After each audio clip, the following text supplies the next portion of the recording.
Greetings, ladies and gents, and welcome to the latest edition of Tales from Outer Space, where I take stories from across the internet and read them for your entertainment. This particular story is called Subconscious, written by hixchem.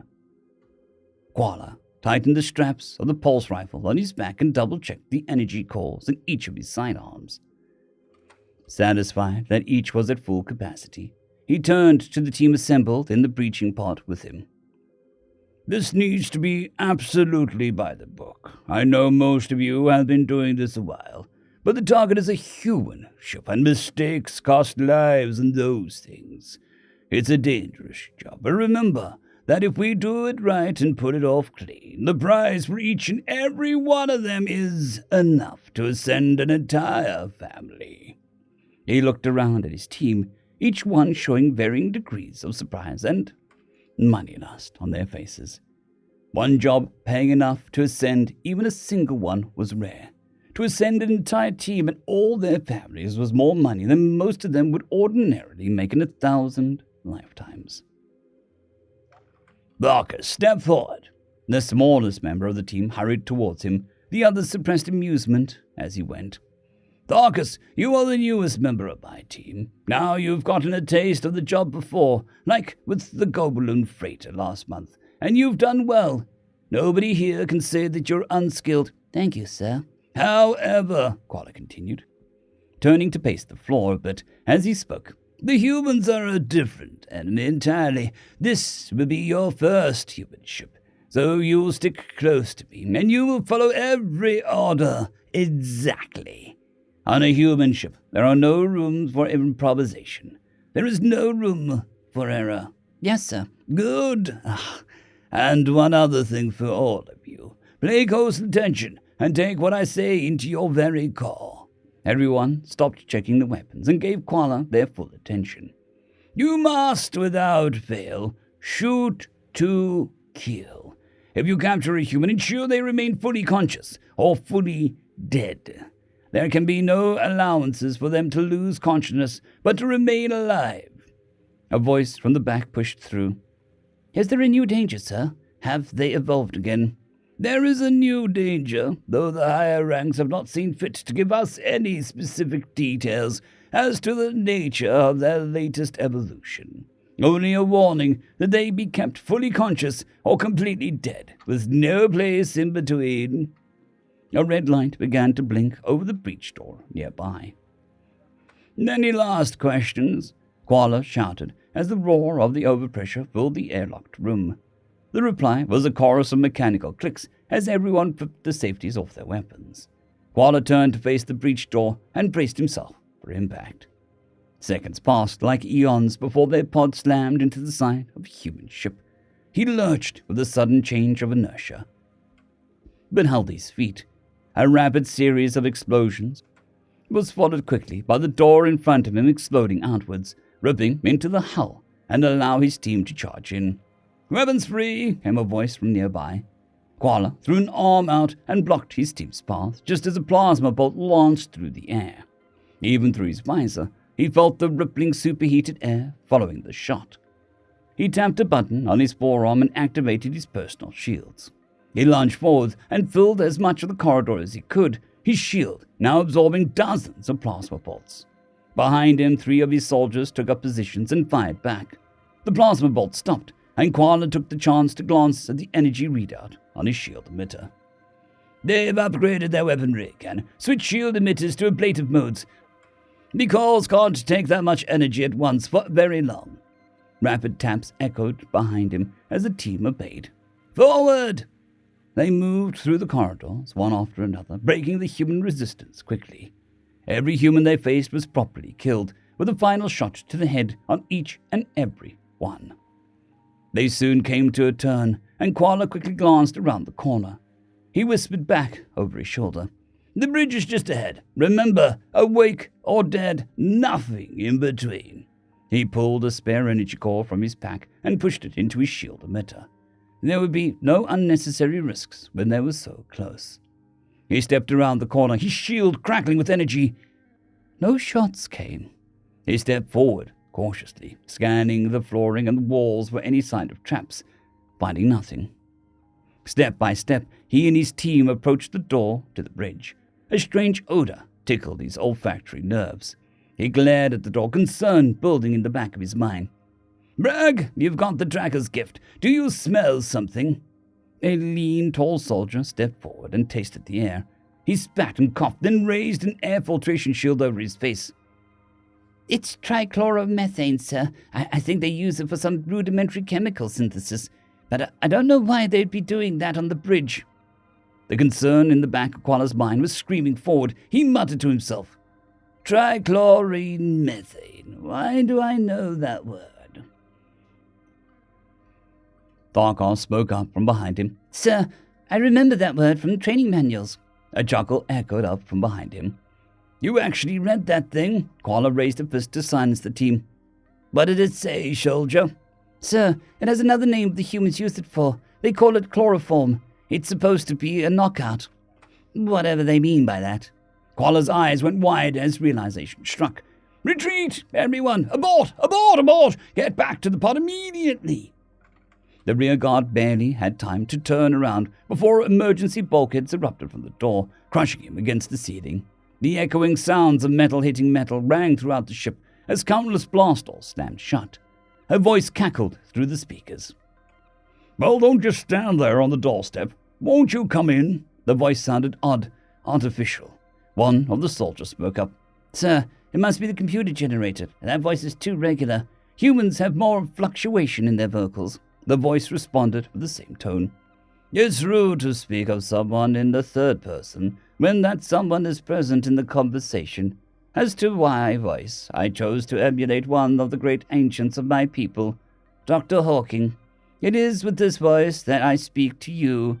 Isn't that lovely?" Quala shouted to the back of the team. "Can you find any way through that blast door?" "Sir, it looks like an alloy we've never even considered. We can't cut through it." "Oh, it's even better than that. This ship is swarming with nanites. They serve a basic function. They repair damage wherever they encounter it. It works wonders for the pesky microfractures every ship's hull ultimately gets after traveling the open void. Now really, I must insist you come in." Quala pulled the pulse rifle from his back. "We can't go back the way we came, so the only option remaining is to breach the bridge and take control of the ship." He took careful aim at the locking mechanism on the door and fired. It sizzled and popped as the metal liquefied and fell away. He lunged forward, thrusting his shoulder into the door and crushing it aside.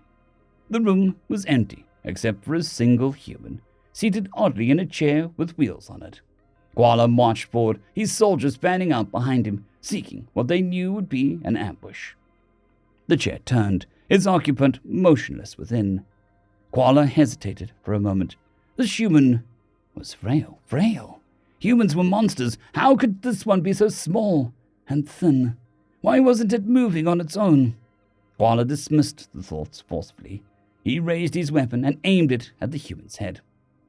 Let us out, and we'll go. We'll do nothing else but leave. You have my word as a warrior."